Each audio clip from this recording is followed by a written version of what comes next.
નમસ્કાર, આપ જોઈ રહ્યા છો સ્પાર્ક ટુડે ન્યૂઝ। ભરૂચમાં સ્વયં સૈનિક દળના સભ્યોએ ગૃહમંત્રી અમિત શાહની ડોક્ટર બાબા સાહેબ આંબેડકરની ટિપ્પણી મુદ્દે જિલ્લા કલેક્ટર કચેરીની બહાર વિરોધ નોંધાવી ગૃહમંત્રી અમિત શાહના રાજીનામાની માંગણી કરી અમિત શાહના પોસ્ટર ઉપર ચપ્પલો મારી વિરોધ નોંધાવ્યો હતો। જો કે પોલીસે તેમને અટકાવ્યા હતા।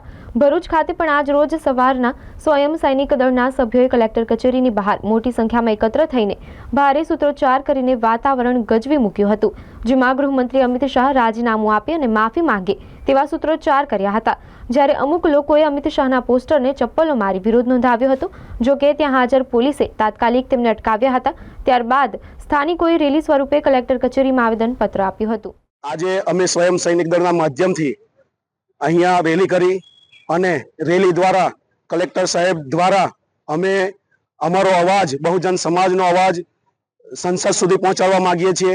અને એટલા માટે પહોંચાડવા માંગીએ છીએ કે અમિત શાહ એક તડીપાર વ્યક્તિ, જે બાબા સાહેબ વિશે, હવે એને તો ખબર નહીં હોય કે બાબા સાહેબ કોણ છે। વિશ્વ વિભૂતિ આજે ભારત દેશ આખો એમના બંધારણ ઉપર ચાલતો હોય અને એ સંસદમાં પણ જો એની ખુરશી પડી હોય તો એ બંધારણ થકી પડી હોય, તો એવી જગ્યાએ ઊભા રહી અને અમારા બાબા સાહેબ આંબેડકરને તોછડાઈ ભર્યા વર્તનથી, તોછડાઈ ભરી ભાષામાં એ આવું બોલે છે, ત્યારે આખા મૂળ નિવાસી સમાજનું જે અપમાન થયું છે, મૂળ નિવાસી સમાજની લાગણી દુભાઈ છે।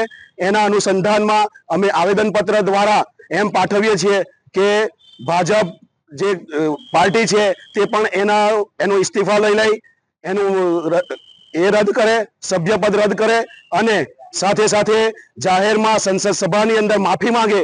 કારણ કે આ મૂળ નિવાસી સમાજ બાબા સાહેબનું અપમાન ક્યારેય સહન નહીં કરી શકે અને એ અગર આવું કરવામાં નિષ્ફળ જાય છે તો આગળ પણ આનાથી મોટું આંદોલન થવાની એ થશે તો એમની જવાબદારી રહેશે।